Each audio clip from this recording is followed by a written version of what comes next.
Hello everyone, welcome back to my YouTube channel biology tale में आप सभी का स्वागत है। My name is Neha Singh. और आज के सेशन में स्टूडेंट हम डिस्कस करने वाले हैं डाइजेस्टिव सिस्टम में पार्टिसिपेटेड ऑर्गन के फंक्शन और उसकी एनाटॉमी। लास्ट के सेशन में हमने डिस्कस करा था टंग के बारे में, टीथ के बारे में और डेंटल फॉर्मूला को सीखा था। और आज हम कुछ जानेंगे पार्टिसिपेटेड ऑर्गन जो कि डाइजेशन में हेल्प करते हैं, है ना। तो पहले हम स्टार्ट करते हैं ईसोफेगस के साथ। ईसोफेगस जिसे कि फूड पाइप भी बोलते हैं, which is also known as food pipe. यहाँ पे मैंने, एज यू कैन सी, कि मैंने एक वेल डायग्राम को ड्रॉ किया है so that you all can understand कि यहाँ पे फूड पाइप का क्या क्या रोल है ना। कितना लंबा होता है और फूड पाइप में कैसे कैसे फूड आगे बढ़ता है, ये सारी बातें हम आज जानने वाले हैं। तो सबसे पहले देखो, जैसे ही फूड बकल कैविटी में पहुंचा, है ना, तो यहाँ पे सलेवरी ग्लैंड्स होता है ना बच्चों, और इससे सलाइवा निकलता है। और ये सलाइवा जैसे ही फूड पे पड़ा, है ना, फूड क्या हुआ, सॉल्युबल फॉर्म में चेंज हो गया। और ये सॉल्युबल फॉर्म का नाम है बोलस। क्या हो गया, बोलस। अब ये बोलस क्या करेगा, फूड पाइप के रास्ते फूड पाइप में नीचे उतरेगा। जी ठीक है। देखो यहाँ पे समझते हैं कि ये जो फूड पाइप की जो ओपनिंग है, इसको कहते हैं, क्या कहते हैं, इसको कहते हैं गलेट। ठीक है। फूड पाइप की ओपनिंग जहां से फूड नीचे उतर रहा है, बोलस नीचे उतरेगा फूड पाइप में, दैट इज कॉल्ड गलेट। ठीक है। अब ये बोलस नीचे उतरेगा इस 25 सेंटीमीटर लॉन्ग ट्यूब में, जिसे कि फूड पाइप कहते हैं, है ना, ईसोफेगस कहते हैं। अब यहाँ पे फूड कैसे उतर रहा है, ऐसे ऐसे ऐसे ऐसे मूव कर रहा है, मूवमेंट हो रहा है, गोल गोल सर्कुलर मूवमेंट, है ना। या कह सकते हैं कि फिंगर लाइक प्रोजेक्शंस, है ना, फिंगर लाइक मूवमेंट हो रहा है, ऐसे गोल गोल नीचे उतर रहा है फूड। तो ये क्या हो रहा है, रिदमिक कॉन्ट्रैक्शंस हो रहा है फूड का, ऐसे ऐसे फूड क्या है, नीचे उतर रहा है। तो ये जो मूवमेंट हो रहा है इसे कहते हैं पेरिस्टालसिस। और यही मूवमेंट के कारण क्या है, फूड पाइप में फूड नीचे उतर रहा है आसानी से। ठीक है। वरना ऐसे तो जर्क लगेगा फूड पाइप में, अचानक से खाना नीचे उतरेगा तो, है ना। तो ये फूड पाइप में जो प्रोसेस हो रहा है, rhythmic contractions of bolus food that is moving down toward the food pipe, that process is called peristalsis। अब ये peristalsis कहाँ से हो रहा है, peristalsis जो है वो ब्रेन जो है सिग्नल भेज रही है और इस पेरिस्टालसिस को कराने में हेल्प कर रही है। ठीक है। इतनी बात समझ में आ गई। अब जैसे ही ये फूड नीचे उतर गया स्टमक में, ये जो बोलस का जो फॉर्म था, ये बोलस अब कन्वर्ट हो गया एसिडिक काइम में। क्यों, क्योंकि ये जो स्टमक के जो वॉल पे क्या है, आपका स्टमक के वॉल पे HCl का सिक्रेशंस होता है ना। अब HCl जैसे ही फूड पे पड़ा, ये फूड चेंज हो गया एसिडिक काइम में। तो यानी स्टमक में जब फूड आता है तो वो काइम में कहलाता है ना। और जब ये बकल कैविटी और फूड पाइप में होता है तो ये बोलस कहलाता है। ये दोनों क्वेश्चंस बहुत इंपॉर्टेंट है ना, ध्यान देने वाली बात है। अब ये जैसे ही एसिडिक काइम में चेंज हो जाता है HCl के प्रेजेंस में, तो नाउ ये जो एसिडिक काइम है ये आगे चल के आपका स्मॉल इंटेस्टाइन में उतर जाता है। उससे पहले हम देख लेते हैं कि ईसोफेगस 25 सेंटीमीटर लॉन्ग है, जो कि बकल कैविटी से एक्सटेंड करता हुआ, है ना, स्टमक की तरफ आता है। और डाइफेग्राम जो कि क्या है, मस्क्यूलर, ये क्या है आपका डाइफेग्राम, जो कि आपका डाइफेग्राम है। ये क्या है बच्चों, डाइफे ग्राम, ठीक है। डायफ्राम को ऐसे पर्स करते हुए ये स्टमक की तरफ नीचे उतरता है। अब इस फूड पाइप जो कि 25 सेंटीमीटर लॉन्ग है, इसमें कोई डाइजेशन नहीं होता है, नो डाइजेशन। ये क्या है? ये एक बस पैसेज है, रास्ता है, जो बोलस को क्या करता है, लेकर आपके स्टमक की तरफ बढ़ जाता है। क्या है? स्टमक की तरफ नीचे उतारता है। ये फूड पाइप के तीन पार्ट, पहला पार्ट सर्विकल पार्ट जिसे नेक पार्ट भी कहते हैं, थोरैसिस पार्ट, और तीसरा एब्डोमेन पार्ट। तो अगर कोई पूछे कि फूड पाइप के कितने पार्ट्स में डिवाइडेड होता है, so that is divided into the three parts. First is called cervical part, the second is called thoracic part, and the third is called abdominal part. ठीक है, इसोफेगस के बारे में इतनी बातें समझ में आ गई। नाउ लेट्स मूव टुवर्ड, अब हम स्टमक का, है ना, डायग्राम देख लेते हैं, उसके फंक्शंस को पढ़ लेते हैं।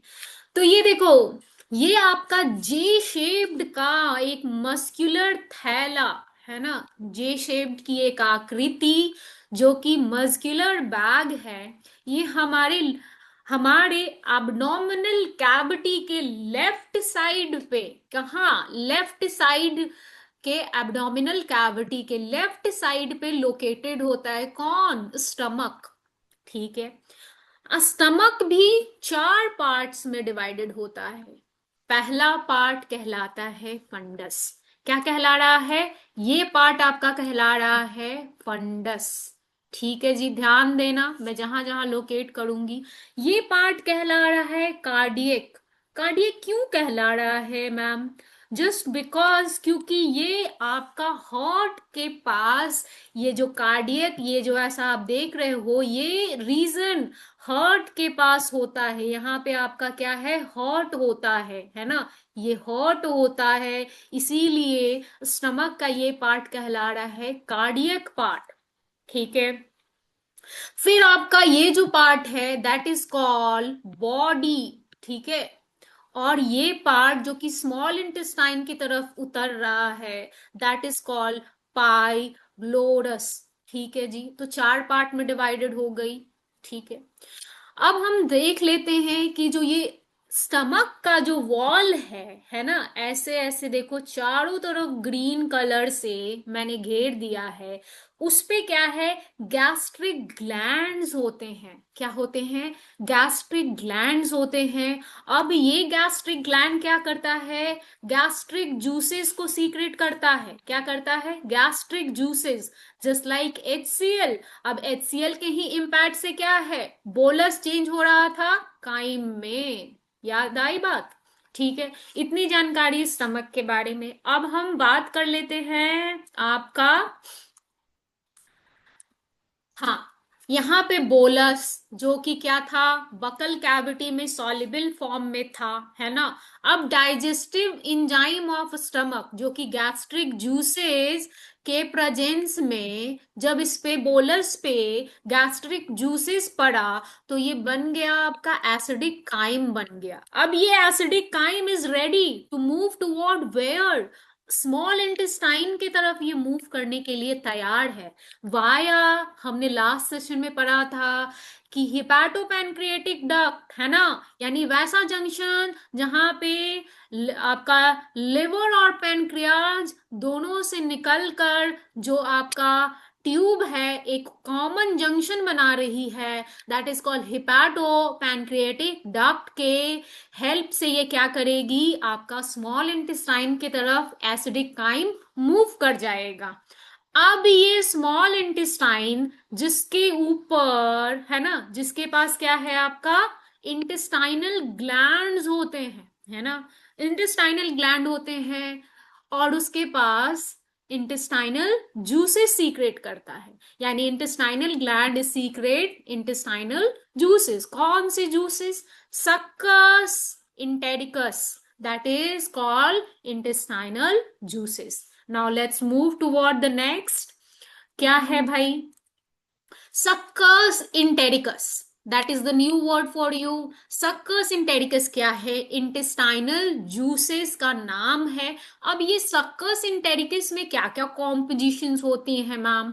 तो सक्कस इंटेरिकस में होते हैं अमिलोलाइटिक, प्रोटियोलाइटिक, लिपोलाइटिक एंजाइम्स प्रेजेंट होते हैं। एक आपका इंटेस्टाइनल जूस में तीन तीन एंजाइम, और वो तीनों एंजाइम जो है वो आपके अलग अलग है ना फूड में प्रेजेंट जो आपका न्यूट्रिएंट्स होते हैं है ना, उनको क्या करता है आपका कॉम्प्लेक्स कॉम्प्लेक्स फॉर्म से सिंपल फॉर्म में चेंज करता है। एमिलोलाइटिक एमिलोलाइटिक एंजाइम क्या करता है? कार्बोहाइड्रेट को ब्रेक डाउन करने में हेल्प करता है। एंजाइम के हेल्प से क्या होता है? आपका कार्बोहाइड्रेट, प्रोटीन, फैट का ब्रेक डाउन होता है सिंपलर फॉर्म में, ये हमें पता है। प्रोटियोलाइटिक, प्रोटियो का मतलब ही आप समझ लो कि ये प्रोटीन का क्या करेगा? ब्रेक डाउन कर देगा। लिपोलाइटिक यानी फैट के बड़े बड़े टुकड़े को छोटे छोटे टुकड़ों में क्या करेगा? ये स्मॉल स्मॉल ग्लोब्यूल्स में तोड़ देगा। ठीक है जी। तो सक्कस इंटेरिकस भाई बहुत इंपॉर्टेंट चीज हो गई। क्यों? क्योंकि इसमें अमिलोलाइटिक, प्रोटियोलाइटिक, लिपोलाइटिक, ये तीन तीन इंपॉर्टेंट एंजाइम्स प्रेजेंट है।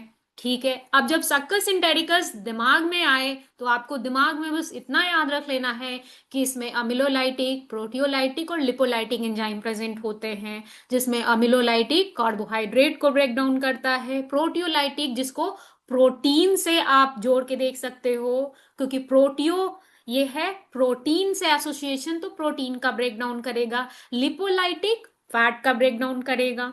स्मॉल इंटेस्टाइन की बात कर लेते हैं, जो कि 3.5 मीटर, नॉट इन सेंटीमीटर, ये लंबाई आप देखो 3.5 मीटर लंबी होती है स्मॉल इंटेस्टाइन, जो कि तीन पार्ट में डिवाइडेड होती है। Point to be noted.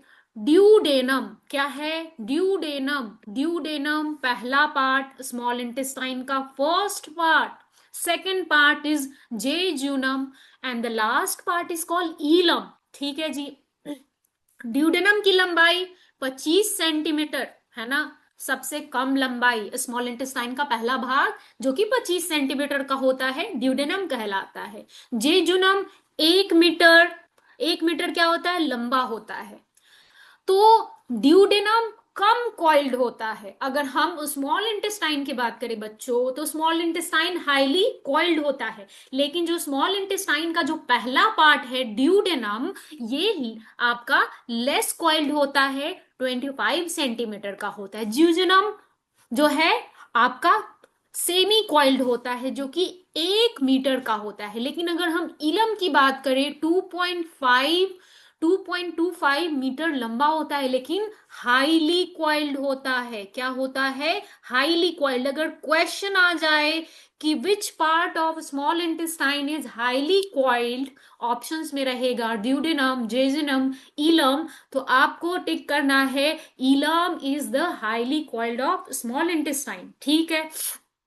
अब हम इतनी बात समझ लिए। अब देखो, जो मैक्सिमम डाइजेशन होता है ना वो स्मॉल इंटेस्टाइन में होता है।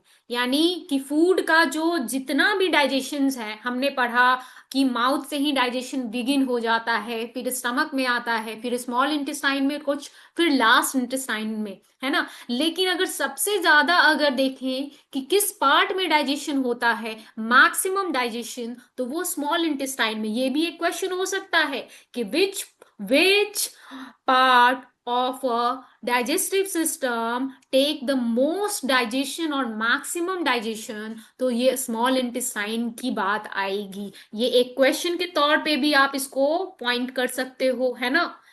अब मूविंग टुवर्ड द नेक्स्ट, हमने इतना स्मॉल इंटेस्टाइन के बारे में जानकारी ले ली। अब हम बात करते हैं आगे, है ना। कुछ हम गैस्ट्रिक ग्लैंड्स के बारे में देख लेते हैं।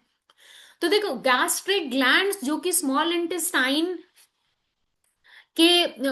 इंटेस्टाइन के पास प्रेजेंट होता है ना।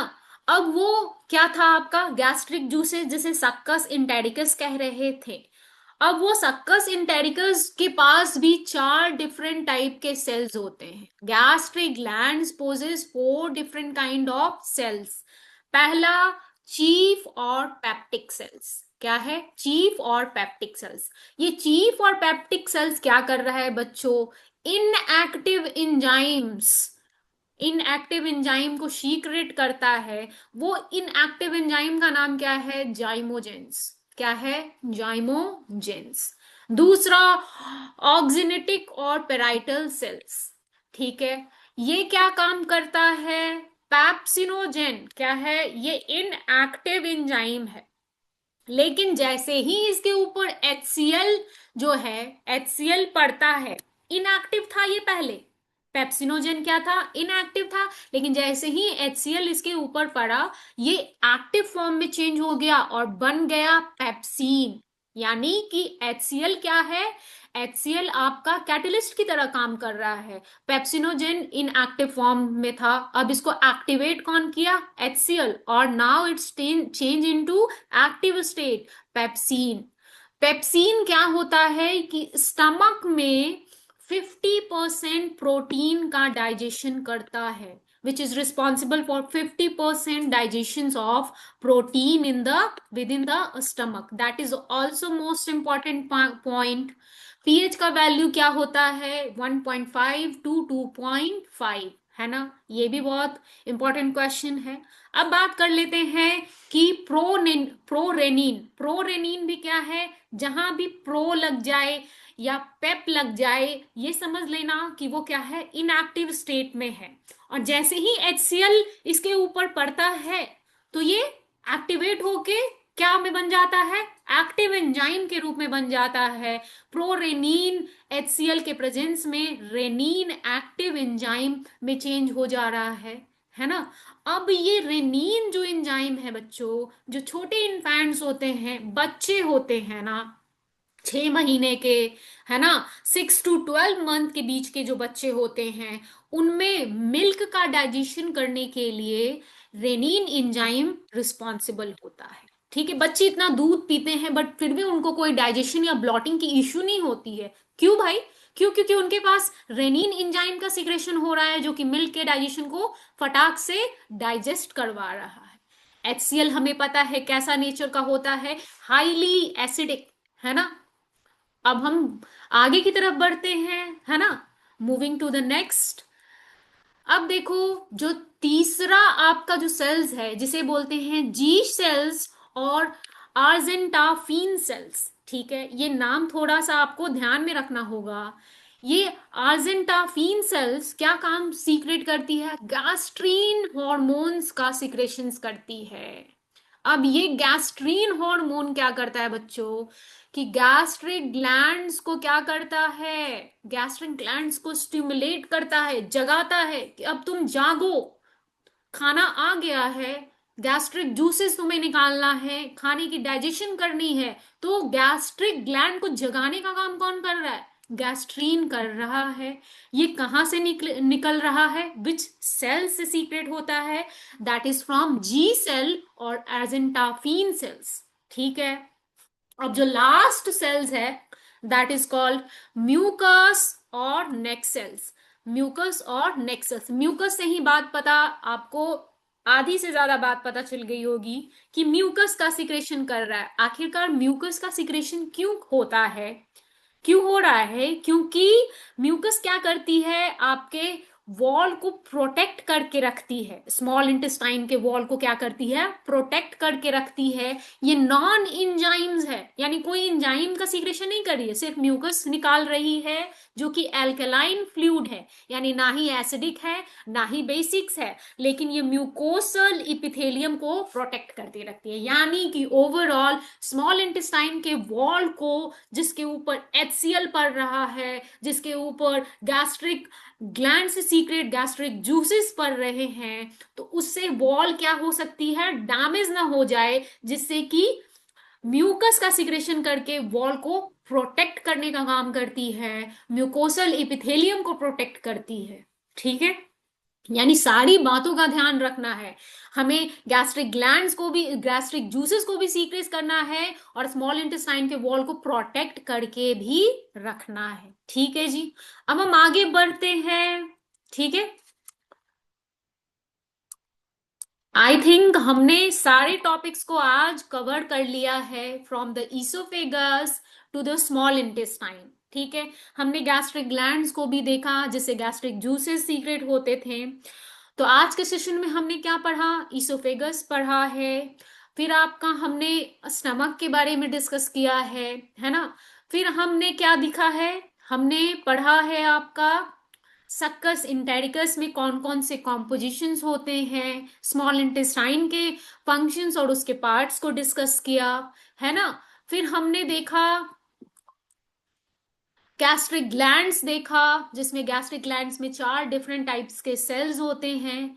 तो आज के सेशन में इतना ही है, और मिलते हैं द नेक्स्ट सेशन में। नेक्स्ट सेशन में हम पढ़ेंगे स्मॉल इंटेस्टाइन के और अच्छे तरीके से एनाटॉमी और उसके फंक्शंस पढ़ेंगे, फिर लार्ज इंटेस्टाइन पढ़ेंगे, और इस तरीके से फिर हमारा ये पूरा डाइजेस्टिव सिस्टम जो है वो खत्म हो जाएगा। लिवर भी पढ़ेंगे, पैनक्रियाज भी पढ़ेंगे, गॉल ब्लैडर को भी पढ़ेंगे। तो ये सारे टॉपिक्स अभी बचे हुए हैं, जो कि नेक्स्ट सेशन के लिए मैं छोड़ देती हूँ।